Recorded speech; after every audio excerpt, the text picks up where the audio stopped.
आज हम फिज़िक्स में जो पहला चैप्टर है इसमें जो लेक्चर नंबर 16 अपन स्टार्ट करते हैं। लेक्चर नंबर जो 15 था इसमें टॉपिक चल रहा था कूलाम के नियम का सदिश निरूपण। तो ये जो कूलाम के नियम का सदिश निरूपण था ये टॉपिक पूरा नहीं हुआ था, अधूरा बचा हुआ था।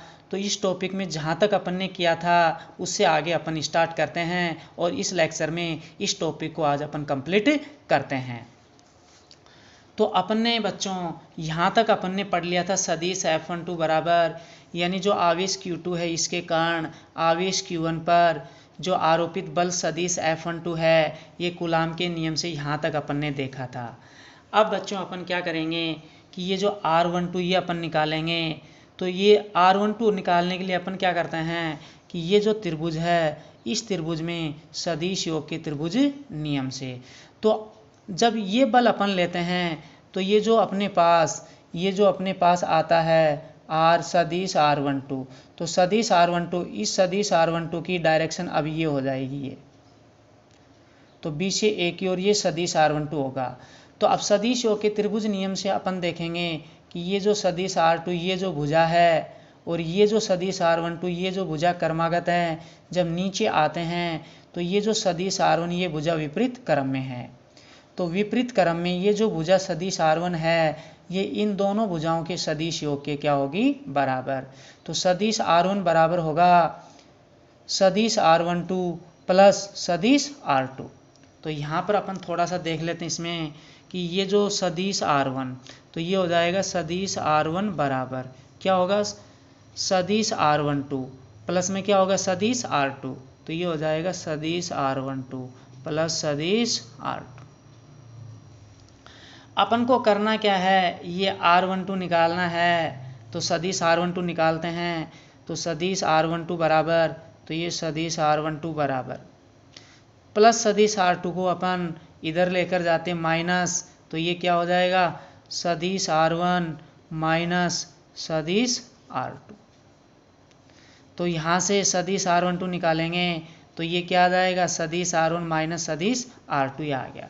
तो यहाँ पर अपन थोड़ा सा देख लेते हैं सदिश R12 बराबर आया है क्या आया है सदिश R1 माइनस सदिश R2, तो ये निकल कर आया है।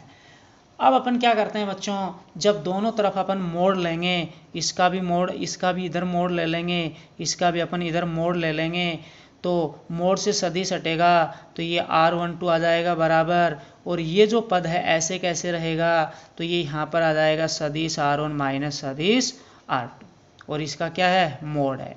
तो R12 तो यहाँ पर R12 तो R12 यहाँ पर ने ये निकल कर आ गया। तो R12 का ये जो मान है यहाँ से अपन यहाँ पर रखेंगे, तो यहाँ पर अपन मान रखेंगे तो अपने पास सदिश F12 क्या आएगा सदिश F12 बराबर ये कांस्टेंट ऐसे कैसे Q1 Q2, तो यहाँ पर अपने पास आ गया ये सदिश F12 बराबर ये कांस्टेंट Q1 Q2 आ गया। अब अपन क्या करते हैं यहाँ पर इसमें कि R12 की जगह ये, तो ये यहाँ से अपन कहाँ पर रखेंगे यहाँ से यहाँ पर, तो सदिश R1 माइनस सदिश R2 का मोड़ इसका स्क्वायर हो जाएगा, फिर R12 कैप आ जाएगा। तो यहाँ पर क्या आ गया अपने पास सदिश R1 माइनस सदिश R2 का मोड़ हो गया, फिर इसका स्क्वायर, और फिर यहाँ पर क्या था इसमें पीछे यहाँ पर क्या था यहाँ पर R12 कैप, तो ये R12 कैप आ गया। ये समीकरण नंबर 3 आ गई।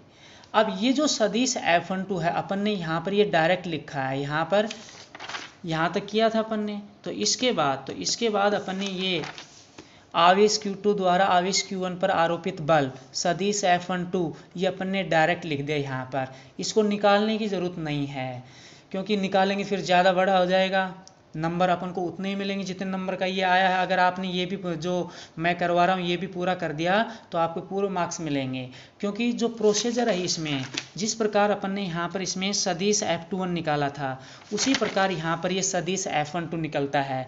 तो इसको आप डायरेक्ट लिख दो, और ये कैसे आया है ये मैंने यहाँ पर ये आपको अलग से समझा दिया। तो ये कैसे आया तो यहाँ पर मैंने ये आपको अलग से समझा दिया इस चीज़ को, तो ये आपको समझाने के लिए अलग से समझाया है। लेकिन इसके बाद यहाँ तक ये करने के बाद इसके बाद ये स्टेप अपन डायरेक्ट लिख देते हैं। तो ये हो गया, तो ये समीकरण 3। इसको आप ध्यान भी रख सकते हैं, ये समीकरण 2 आई थी। तो अब आप यहाँ पर सदिश F12 निकालेंगे, तो सदिश F21 की जगह सदिश F12 बराबर ये कांस्टेंट Q1 Q2। फिर यहाँ पर अपन क्या है, सदिश F21 की जगह सदिश F12, इसका उल्टा कर दिया था, 1 आगे 2 पीछे, तो इसका भी उल्टा कर दो, सदिश R1 पीछे माइनस सदिश R2 पीछे हो जाएगा। फिर मोड का स्क्वायर ऐसे कैसे रहेगा, फिर ये 2 1 इसका भी उल्टा कर दो, 1 आगे आ जाएगा 2 पीछे, तो क्या हो जाएगा R12 कैप हो जाएगा। तो जब इसको अपन करें, इसका उल्टा करेंगे, तो इसकी जगह सदिश F12 बराबर ये Q1 Q2, ये Q1 Q2 ऐसे कैसे बटे, इसका उल्टा कर दो, सदिश R1 माइनस सदिश R2 का मोड स्क्वायर, इसको अपन उल्टा नीचे से करेंगे तो 1 आगे 2 पीछे, तो ये क्या हो जाएगा R12 कैप हो जाएगा। तो फॉर्मूला क्या बन जाएगा, तो ये फॉर्मूला अपने आप आ जाएगा समीकरण 3 में।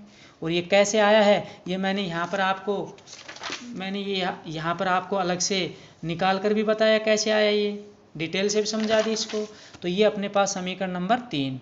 अब यहाँ पर अपन देखते हैं कि ये जो R12 कैप है ये एकांक सदिश है, किसकी दिशा में होगा, सदिश R12 जो है उसकी दिशा में होगा, या ये जो बल है सदिश F12 इसकी दिशा में, सदिश F12 की दिशा में होगा। तो अपन देख सकते हैं कि ये जो R12 कैप, तो ये R12 कैप जो एकांक सदिश है, ये जो सदिश R12 है इसकी दिशा में होगा, या ये जो बल है इसकी दिशा में ऐसे होगा। तो ये हो गया।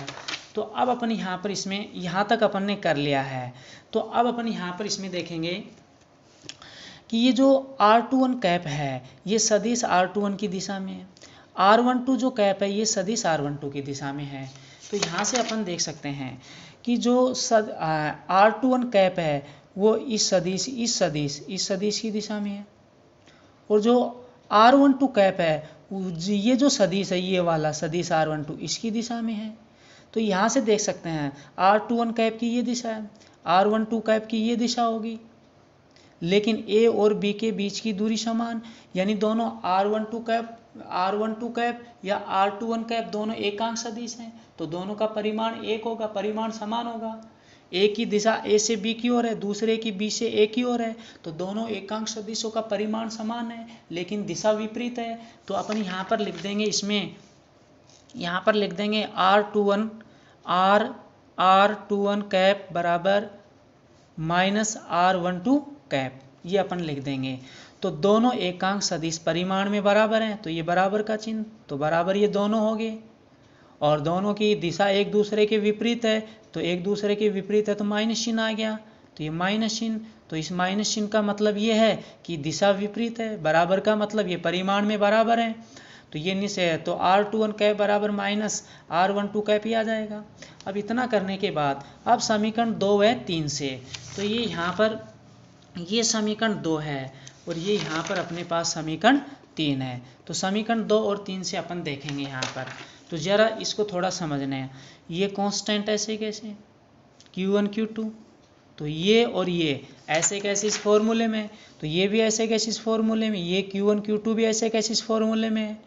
तो अब थोड़ा सा देखना इसको यहाँ पर, अब बटे में नीचे, ये बटे में नीचे सदिश R2 माइनस सदिश R1, फिर मोड का क्या है, स्क्वायर है, तो सदिश R2 माइनस सदिश R1 का मोड, तो सदिश R2 माइनस सदिश R1 का ये जो मोड है, इसका मतलब B से A की ओर ये दूरी है B से A तक।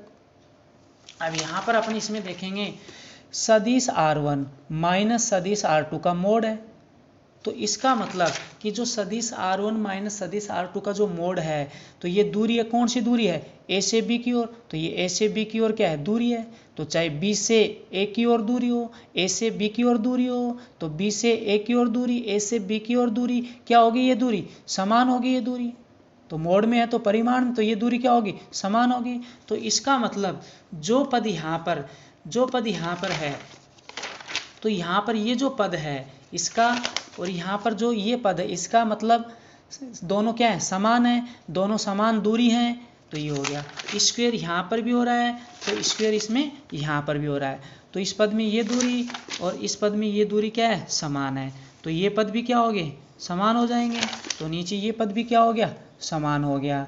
अब क्या बच गया इसमें, यहाँ पर अब इसमें यहाँ पर क्या बच गया, R21 कैप, और इस फॉर्मूले में क्या बच गया, R12 कैप बच गया। तो अब अपन इसको लिखेंगे। अब यहाँ पर अपन इसमें थोड़ा देखते हैं।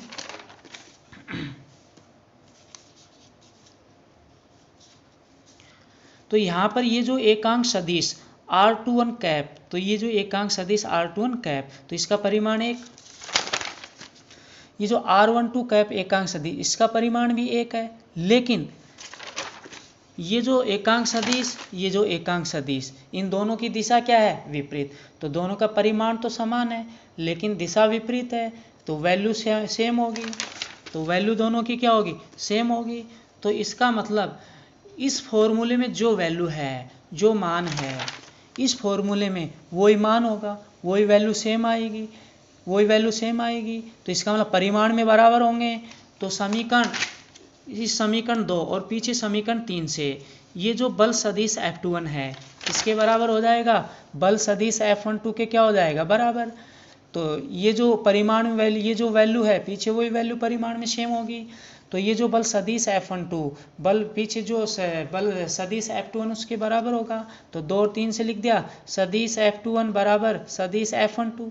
लेकिन फर्क एक चीज़ का, यहाँ पर R21 कैप और यहाँ पर ये जो R12 कैप, इनकी दिशा एक दूसरे के क्या है? विपरीत है। तो दिशा विपरीत है तो दिशा विपरीत, तो ये जो R21 कैप और जो R12 कैप है इसकी दिशा विपरीत है। तो दिशा विपरीत है तो ये जो बल सदिश F12 है, बल सदिश F21 के क्या होगा? विपरीत दिशा में होगा। तो अपन यहाँ पर क्या करेंगे? ये माइनस चिन्ह लगा देंगे। तो यहाँ पर माइनस चिन्ह लगा देंगे। क्यों? क्योंकि ये जो एकांक सदिश है, पीछे जो R21 कैप एकांक सदिश है उसके विपरीत दिशा में होगा ये एकांक सदिश।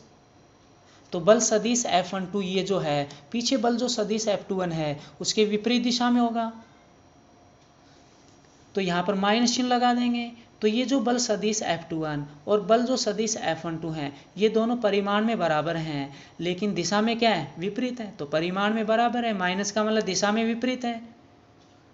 तो ये यहाँ पर आ गया। तो यहाँ से अपन देख सकते हैं कि जब दो बल परिमाण में बराबर हैं, दिशा में विपरीत हैं, तो इसका मतलब, तो ये जो कूलाम का नियम है ये गति के तृतीय नियम की अनुपालना करता है। तो कूलाम का जो नियम, इसको सदिश रूप में व्यक्त किया तो अपने पास यहाँ पर ये संबंध आया। और ये जो संबंध है यहाँ से अपन देख सकते हैं कि जो कूलाम का नियम है, कूलाम के नियम से ये आया है। तो जो कूलाम का नियम है वो गति के तृतीय नियम की अनुपालना करता है। और बच्चों यहाँ पर ये जो समीकरण 2 है ये वाली, ये कूलाम के नियम को सदिश रूप में व्यक्त करती है। और यहाँ पर ये जो समीकरण 3 है सदिश F12 बराबर, तो ये जो समीकरण 3 है ये वाली, ये कूलाम के नियम को सदिश रूप में व्यक्त करती है। तो ये जो कूलाम के नियम का सदिश निरूपण का, ये जो कूलाम, ये अपना टॉपिक चल रहा था कूलाम के नियम का सदिश निरूपण, तो ये पूरा टॉपिक अपना कंप्लीट हो चुका है। अच्छे से मैंने ये टॉपिक आपको समझा दिया है। तो अगले लेक्चर में अपन नया टॉपिक स्टार्ट करेंगे। और अपना ये जो चैनल है संदीप कुमार यादव फिजिक्स, इसको आप चैनल को सब्सक्राइब ज़रूर कर लें और पास में जो बेल आइकन उसको प्रेस कर लें। जब भी अपन नई वीडियो अपलोड करें तो आपको जल्दी से जल्दी उसका नोटिफिकेशन मिल जाए, जिससे आप वीडियो को जल्दी से जल्दी देख सकें। तो इससे आगे अपन अगले लेक्चर में स्टार्ट करेंगे। धन्यवाद।